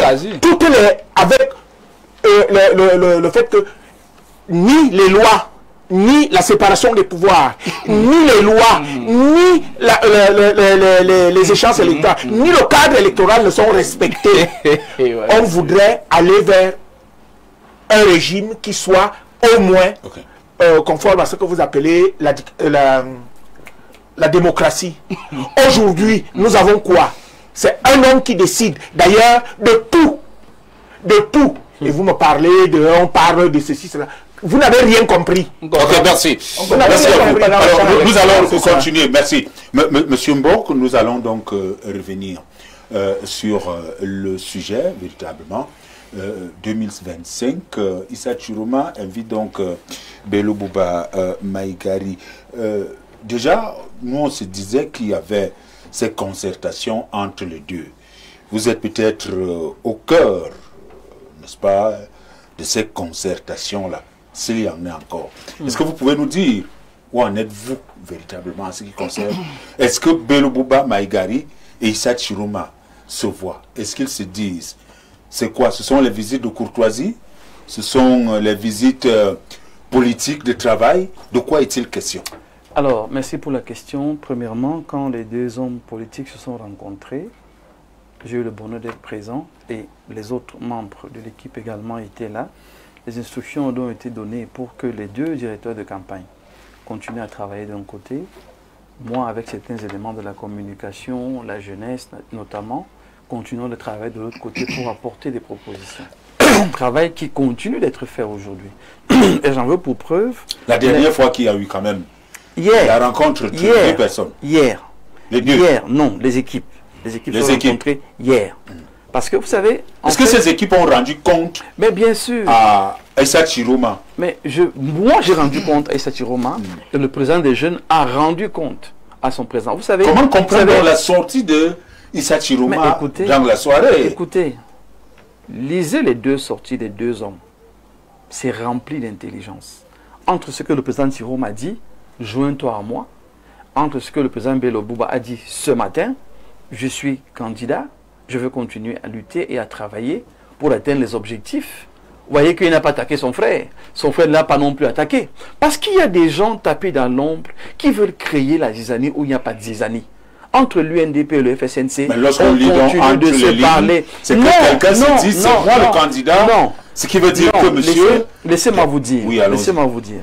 Il y a une lecture objective entre les lignes et il y a une lecture pernicieuse entre les lignes. Malheureusement, vous avez des gens qui s'amusent à mettre sur la place publique une lecture pernicieuse de ce qui est dit. Vous savez, quand vous vous mettez ensemble, vous avez le droit de dire, moi je pense que je peux être devant. Bon, moi je pense que je peux mieux porter. C'est dans ça qu'il faut voir cette dynamique et je vous dis qu'ils vont continuer d'échanger malgré les agitations de quelques personnes autour. Ce qui a fait sortir les deux candidats justement, c'est ces fameux sages qui sont venus pas pour arranger le problème, et j'ai beaucoup aimé ce que mon copanéliste a dit, parce que la sagesse, c'est d'abord la concertation. La sagesse, c'est la définition des objectifs. La sagesse, c'est le respect des autres. Vous ne respectez pas deux candidats que vous dites être de chez vous.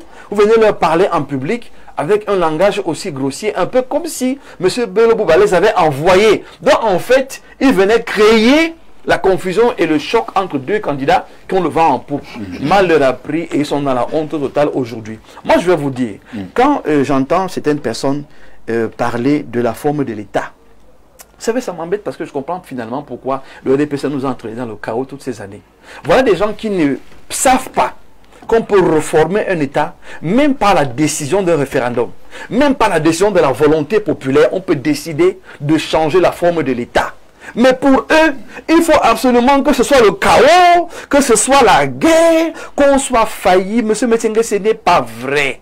Parce que la forme d'un État peut se décider comme vous avez fait avec le Cameroun, un État uni et décentralisé. On n'a pas attendu que l'État soit failli. Est-ce que c'est la transition? Oh là là, écoutez, s'il vous plaît. Je pose juste une question. Non, mais écoutez. Est-ce que c'est la transition? On peut revoir la forme de l'État en parlant de transition. C'est la gouvernance qui l'apporte, qui décide le terme qui l'arrange. Ne venez pas imposer une définition selon votre prisme.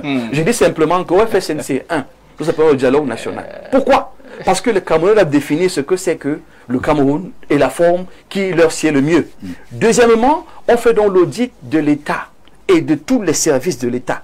Nous avons quoi? Nous sommes quoi? Qu'est-ce que nous pouvons faire? Troisièmement, on entre dans les réformes. Et là, je rejoins M. Onana parce que dans les réformes, c'est là qu'on revoit la forme de l'État. Fédéralisme, décentralisation. Qu'est-ce qu'on veut pour le Cameroun? On n'a pas besoin d'être en guerre.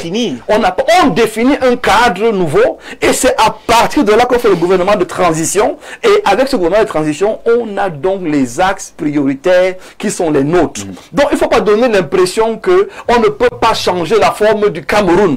On peut changer la forme du Cameroun parce qu'il faut un Cameroun qui marche et qui bénéficie à tous ses enfants. Alors, est-ce que Bello Bouba, pas Bello Bouba, Issa Chiroma ne se voit déjà pas président?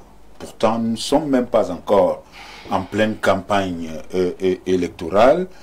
est-ce que, d'ici là, est-ce que le paysage politique du Nord ne peut pas changer avec la descente sur le terrain, pas seulement du RDPC, mais également des autres candidats à cette présidentielle? Mais je vais répondre rapidement. Premièrement, tous les 12 se voient déjà présidents. Quand on est accepté par le Conseil constitutionnel, tous les 12 sont dans la peau du chef d'État. Vous n'avez qu'à voir et sur le langage des uns et des autres. En fait, ceux qui parlent, parce qu'il y en a qui parlent même pas. Ceux qui parlent, vous n'avez qu'à suivre leur langage, ils vous disent que moi, président, voilà ce que je vais faire. Okay. Voilà ce que, donc, alors, c'est normal que le président Chiroma se sente dans la peau du chef de l'État. C'est normal. Maintenant, est-ce que ça peut changer? Oui, c'est pour ça que nous ne dormons pas. Actuellement, nous sommes à l'ouest. Bagno, nous allons revenir. Ça va être Yaoundé, ça va être Douala, ça va être Pousseri. Bref, nous sommes dans une dynamique d'aller vers les populations et de leur présenter ce que nous offrons, ce que nous proposons. Et nous disons à ces populations-là, vous êtes des acteurs majeurs de l'issue de cette élection. Vous devez donc aller voter et vous asseoir là pour contrôler votre vote. J'entends les gens essayer de dire, mais on ne doit pas contrôler. Oui, il y a la Cour pour ça. Vous vous rassurez que les PV sont fidèles au résultat. Vous allez donner ce consigne là bien après. On continue. Merci. Il ne faut pas qu'on donne l'impression que mon candidat exagère. Merci à vous. Tous les candidats le font. On verra, on vous a suivi. Vous avez vu son boubou, vous avez vu son charisme. Il a tout d'un chef d'État. Monsieur Mbok, ça c'est... Vous n'allez pas me draguer sur ce plateau. Il est beau mon président. Vous savez, il y en a pour qui on a chanté. Il y en a pour qui on a chanté. On a chanté pour lui. Bonsoir, chers panélistes. On est loin de pouvoir parler de démocratie au Cameroun, puisque ces principes fondamentaux ne peuvent être appliqués s'il n'y a pas de liberté pour les institutions, si les institutions sont soumises à la volonté d'une personne ou d'un groupe de personnes. On est loin du compte maintenant dire que l'ECAM a pu apporter son expertise aux États-Unis. Ce type de propos n'est dit que des gens comme Simon Mechengue. Franchement. Oh, s'il vous plaît. Franchement. Non, mais quand même. Bon, je vais encore lire la suite. Devait dire parce que la suite était encore... non, laissons. Mechengue a compris. C'est un homme intelligent. Voilà. Alors, autre réaction. Bonsoir, monsieur Ongba. Le monsieur qui dit que Elekam a été invité aux États-Unis, là, n'est vraiment pas sérieux. Hein. Elekam a certes les moyens, mais comme c'est un organe du RDPC, mon bulletin nul ne souffre de rien. En octobre, si l'opposition n'arrive... Oh, s'il vous plaît. Oh, aïe, aïe.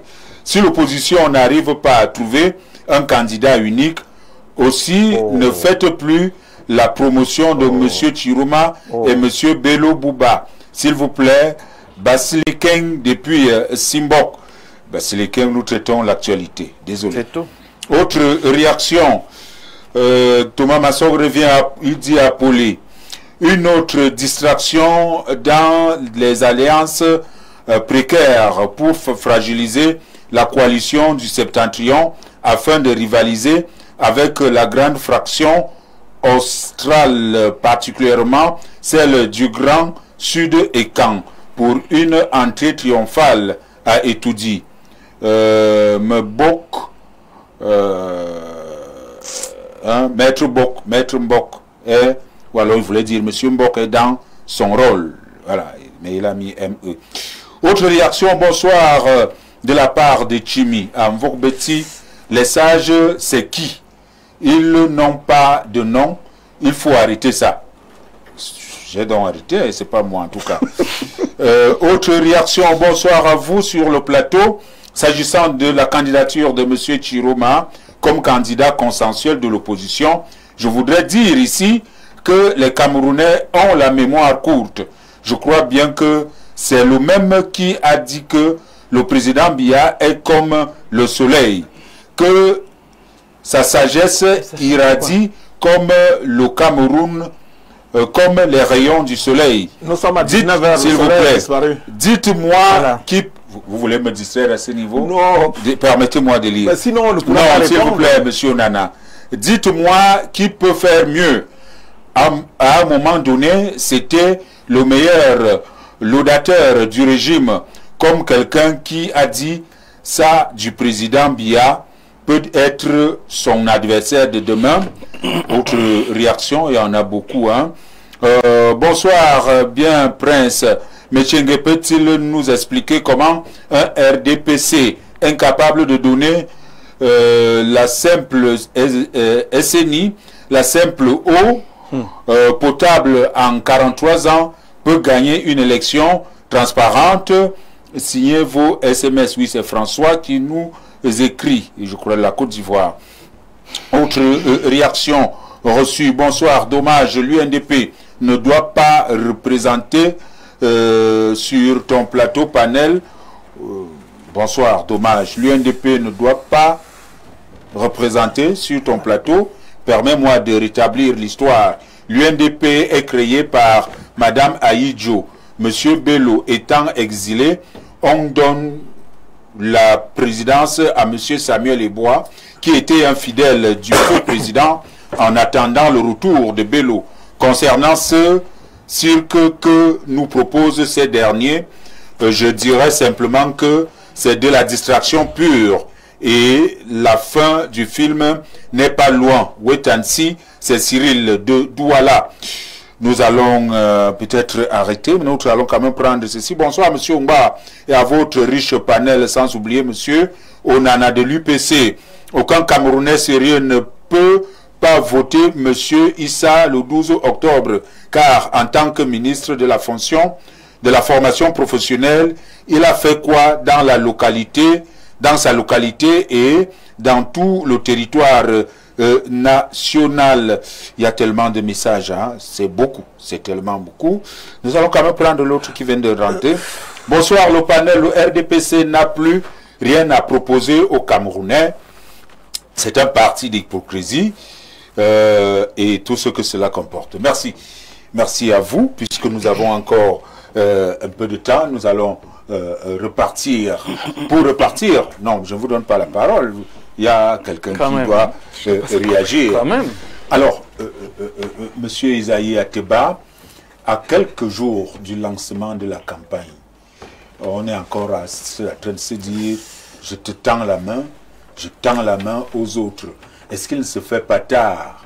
Est-ce que l'on peut quand même voir ces deux fils du Septentrion qui ont, beaucoup de gens peuvent nier ou alors ne peuvent pas être honnêtes, qui ont le vent en poupe en ce moment sur le terrain, surtout du côté du Septentrion, et surtout lorsqu'on sait que le Grand Nord, c'est près de 40% de l'électorat. C'est vrai qu'à quelques jours de la campagne, je pense nous sommes en moins de 3 semaines, des élections tergiversées, cette tergiversation font un petit peu douter le peuple camerounais. Mais je vais dire aux électeurs qu'il va falloir se mettre en rang de bataille pour aller voter. Ouais. Parce que même s'il n'y a pas coalition, il va falloir faire le choix d'un candidat, voter. Et si on est peut-être fatigué de ce que le RDPC propose, on vote massivement un candidat, parce que si le RDPC gagne les élections, arrive à gagner les élections, ça veut dire que notre candidat peut aussi gagner ces élections, peut gagner ces élections. C'est vrai qu'il y a beaucoup de petits partis affiliés qui se mettent autour du RDPC. Des petits partis. Ils n'aiment pas ça. C'est certains petits partis. Ces candidats-là n'aiment pas ça. Mais il faut dire la vérité, parce qu'il y a aussi le poids politique. Ils ont payé 30 millions. Non, moi je dis, non, pas ceux qui, parmi ceux qui ont payé les 30 millions, il y a généralement des partis alliés qui se mettent avec le RDPC, qui généralement, vous allez voir peut-être le PADEC, et ainsi de suite, ces partis politiques, c'est d'eux que je parle. Ceux qui ont payé les 30 millions, comme l'a dit Dr Mbok, ce sont des partis aujourd'hui qui ont la capacité de représenter, d'avoir des présidents de la République. Bon, je peux pas traiter ces partis de petits partis politiques, parce que avoir une caution de 30 millions posée sur la table, ça veut quand même dire qu'on a un certain poids politique. Maintenant sur un certain poids politique financier, mais maintenant sur la capacité d'avoir des poids financiers, mais pas véritablement un poids politique. Effectivement, avoir un poids financier. Mais sur la capacité maintenant du terrain du mariage territorial, ça peut être problématique. Mais quand on observe quand même le FNCC de M. Issa Chiroma ou le parti de M. Bello Bouba, on se dit qu'ils peuvent réellement porter les espoirs du Cameroun parce que, quand le disent l'élection au Cameroun, le vote au Cameroun est d'abord... 2 jours du lancement, ou 3 jours du lancement de la campagne. La campagne, c'est 2 semaines. À quel moment et quel discours va-t-on tenir si vraiment, jusqu'à ce moment-ci, rien n'est fait? C'est ça la grande question, la grande préoccupation, qui est la mienne. C'est comme moi, j'aurais du mal à voir les deux protagonistes lâcher du lest. Il y aura peut-être certains candidats. Moi, je sais qu'il y aura certains candidats qui vont d'ici peu, parce qu'il y a d'autres candidats qui attendent cette coalition, cette grande association-là. Si cette association ne se fait pas, ils vont devoir choisir entre l'un et l'autre ou s'accrocher, parce qu'il y a des candidats quand même qui se disent qu'il va falloir se mettre à ce niveau. Et moi, je vois peut-être Madame Dam qui ne fait que tendre la main à ces différents partis pour dire mettez-vous ensemble pour que peut-être nous aussi on rallie le jeu pour libérer les Camerounais quand même de 43 ans de politique. Parce que, qu'on le dise, même si la politique a été bonne, au bout d'un moment, il y a ce qu'on appelle, je ne parle pas qu'elle a été bonne, même si elle a été bonne ou mauvaise, il y a ce qu'on appelle l'usure et il y a ce qu'on appelle aussi la nausée politique. La nausée politique qui peut arriver et beaucoup de Camerounais veulent voir autre chose. Ils veulent voir si le Cameroun peut fonctionner autrement que ce qui se fait aujourd'hui. Ça, je peux répondre rapidement. Moi, qui sommes sur le terrain. On n'est pas isolé cette fois. Oui, monsieur Mbok, allez-y, je viens vers vous. Alors, moi, ce que je peux... Non, monsieur Mbok a pour 45 secondes. Ce que je peux dire à ce niveau, ce que je peux dire à ce niveau, parce que c'est nous qui sommes sur le terrain et c'est l'opposition qui s'organise. La vérité est qu'il y a un seul jour pour voter. Et même jusqu'à la veille, on peut donner une consigne de vote. Aujourd'hui, l'objectif est de mettre le maximum de chances autour d'un autre candidat que celui du RDPC. Et les Camerounais le savent, ce n'est pas des enfants.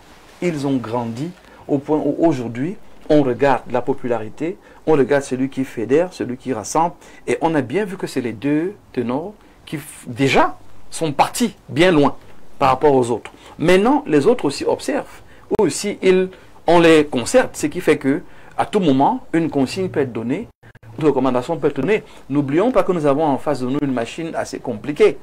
Et n'attend que d'avoir de l'information pour essayer de biaiser le fonctionnement. Donc nous allons cacher au maximum nos informations à ces gens-là. Et le dernier jour, les Camerounais seront informés de ce qu'ils doivent faire, comment ils doivent faire. C'est pour ça qu'ils doivent constamment rester préparés. Il n'y a pas d'incohérence dans l'opposition. Il n'y a que des stratégies qui sortent du commun. Mais la difficulté va peut-être que les bulletins de vote vont se retrouver sur la table. C'est déjà là. On ne peut plus rien faire. C'est déjà là. Il va alors falloir vulgariser le bulletin. C'est déjà là. Monsieur Onana. Je voudrais dire une chose. Il faut d'abord que le Camerounais se rende compte d'une chose. Et on veut un changement. Voilà. Changement parce qu'au bout de 43 ans, on voit la même tête, on voit la même politique, sans avancée réelle. Il faut changer. Il faut changer. Et pour changer, il faut trouver quelqu'un qui peut porter ce changement. C'est dans la l'évêque de Yaboué, il avait dit même si c'est le diable, eh bien qu'on prenne d'abord le diable. Rappelons que c'est une figure de style. Hein. C'était une figure de style, bien sûr. C'était une figure de style. Mais je crois que tout le monde en a ras-le-bol. Mais ce n'est pas différent de ce que, puisque nous voyons la même face tous les jours, c'est la face du diable qu'on peut voir. Tout le monde en a ras-le-bol. Tout le monde en a un peu par-dessus la tête. Des mêmes choses. Et on nous sérine les mêmes... J'entendais mon contradicteur tout à l'heure parler de l'usine de métal. Nous sommes déjà dans la sidérurgie, nous sommes déjà dans... Bon, ça demande à voir. Ça demande à voir. Parce que nous avions 2 sites pour l'exploitation de fer, Mbalam et l'autre. Jusqu'à nouvel avis, on ne m'a pas dit que un de ces sites-là a été mis en exploitation réelle. C'est pour ça que je suis surpris d'entendre la deuxième phase. Voilà, la deuxième phase et tout le reste. Et je rappelle à mon contradicteur que, au moins pour cette affaire-là, j'ai été un peu concerné. J'étais un peu dans la filière qui discutait de ces choses-là. Donc, quand on vient, on ne nous dit pas qu'est-ce qu'on a fait en 43 ans? Pour le moment, on arrive, on voudrait nous faire croire que il faut, et d'autres voudraient nous faire croire que celui qui doit le remplacer doit venir d'une autre planète. Vraiment.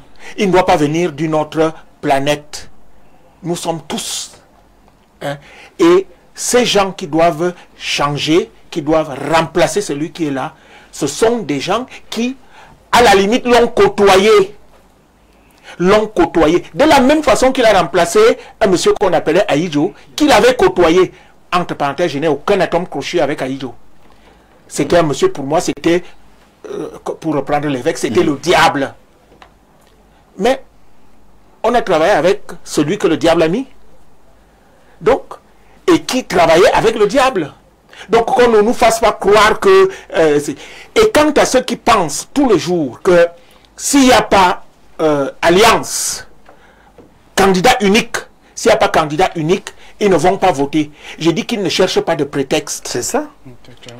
Et en plus, ça signifie que le vote, leur choix, ne se fait pas sur la base d'une politique, mais sur la base d'une face, d'une tête. Et je peux être beau, mais être un diable dedans.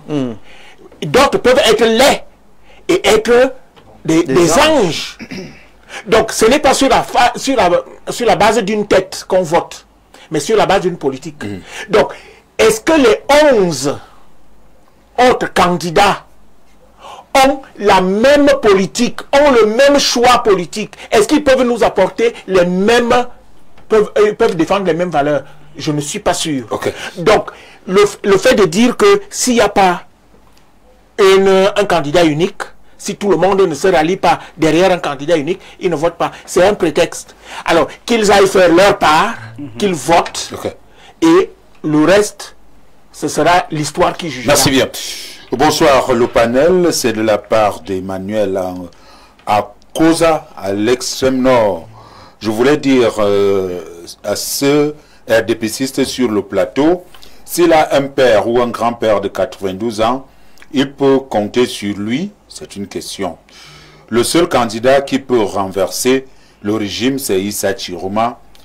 Il a un adage qui dit la mort d'une personne ne vient pas d'un inconnu. Donc le déclin du RDPC viendra de son fidèle fils. C'est notre ami du septentrion de l'extrême nord qui nous écrivait.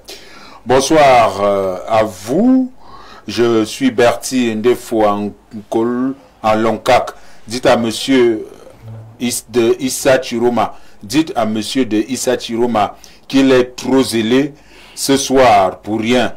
Issa Chiroma ne peut être président de ce pays car il a apparemment plus vieux que le président actuel.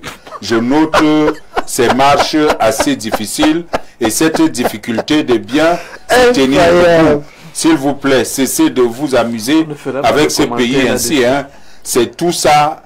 En tout cas, faites vos scénarios comme vous voulez, mais sachez que c'est nous, le peuple, les acteurs qui seront sur le plateau de tournage et vous serez sévèrement surpris par nos jeux d'acteurs différents de vos écrits scéniques. C'est monsieur Ndefo qui nous écrit.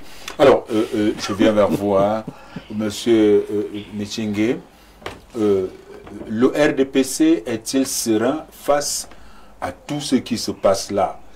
La lettre des sages, l'UNDP, voulait dire Chiroma Bakari, Bello Bouba, qui jusqu'à présent on nous dit qu'il y a quelque chose qui va sortir de là.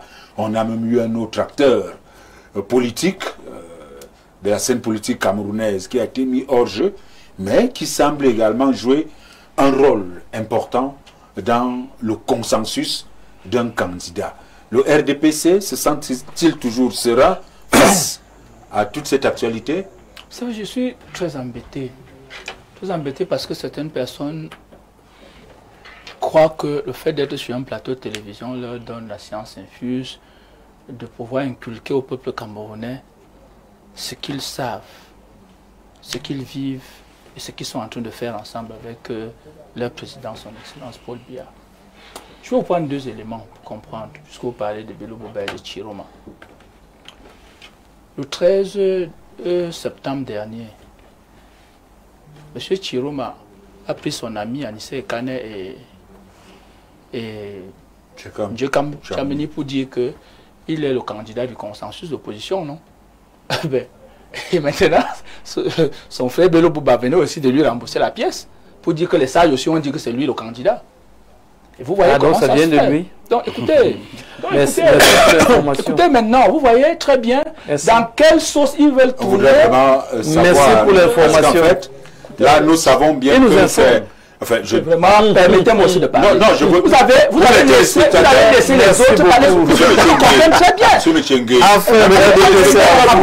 j'ai un problème avec c'est bien. C'est qu'à un moment donné, lorsque LDPC veut parler, on l'accule, non, on va vous reprendre, non. J'ai bien parlé, non, j'ai bien parlé, j'ai dit ceci en vous donnant les dates. Mais je suis en train de vous dire que le 13 décembre, on a compris. Il y a eu un montage nocif et monotone qui faisait état de ce que quelqu'un est devenu le candidat consensuel de l'opposition à partir de 2 individus. Le lendemain, de ce jour, il me semble que le vice-premier ministre Bello a réagi pour s'étonner de cela. Aujourd'hui, c'est le même balle le retour qui se fait. Non, vous êtes journaliste, reprenez les faits. Chose vue, entendue et sentie. Alors, donc voici 2 personnes qui pensent pouvoir tourner le peuple camerounais en bourrique. Non. Non et non. Mais faites un peu rentrer en arrière. 2018-2025, j'entends les gens dire candidat du septentrion, candidat de ceci, ainsi de suite, ainsi de suite. Le parti du septentrion, c'est le RDPC. Sur, je crois, 61 députés, extrême nord, nord et Adamawa, l'UNDP a 17, je voudrais dire quoi, je crois 7. On comprend. 7 députés. On comprend. Le FSNC en a, je crois, 3. Le reste, le MDR en a quelques, et le reste, c'est les députés, soit 39 députés. Mais vous croyez que le peuple est bête? Vous croyez qu'il suffit de venir faire d'entourloupe sur un plateau pour parler du peuple camerounais? Non. Le peuple camerounais parle dans les urnes. Les mairies, c'est combien? 316 mairies. Vous croyez qu'ils l'ont fait parce qu'on les a arrêtés? Non. S'il y a des opposants du passé, le RDPC aujourd'hui, où vous entendez les gens vous disent que, ils vous parlent de quoi? De transition. Transition. Et ils vous disent qu'un évêque, ce n'est pas un évêque. Il faut très bien comprendre une chose. L'évêque est dans le contenu. Hein, et je vais vous dire, je vous mets à défi dans le monde entier. Moi, je suis catholique. Je suis catholique. Et chez les catholiques, quand vous êtes en chair, vous êtes en train de faire l'homélie, vous surveillez votre langage. Yateba d'avoir accepté l'invitation. Merci Charles Apollinaire. Ce qu'il faut dire, c'est que les Camerounais aient voté parce que le président de la République a gagné les dernières élections avec 2 400 000. Ça veut dire que si les Camerounais pas voté massivement, ça veut dire que si les Camerounais pas voté massivement, même s'il n'y a pas de coalition, ils peuvent changer le. Merci. On n'a pas 8 n'a pas le 12. Il y a que 8 millions d'électeurs. Qu'est-ce que vous en savez? Allez sur le terrain. Va changer. Les Camerounais savent ce qu'ils vivent et ils sont décidés à mettre un terme à cette fusion. Merci, monsieur Messiengue. Merci, monsieur Onana. Mesdames, messieurs, ce fut un plaisir de vous servir encore ce soir. Ne manquez pas nos journaux tout à l'heure à 19 h. Ce sera le journal en anglais, 20 h, le journal en français. Et demain, ce sera également à 17 h votre émission Le Grand Soir. Ne manquez pas vos émissions. D'ici là, restez scotchés. Au revoir.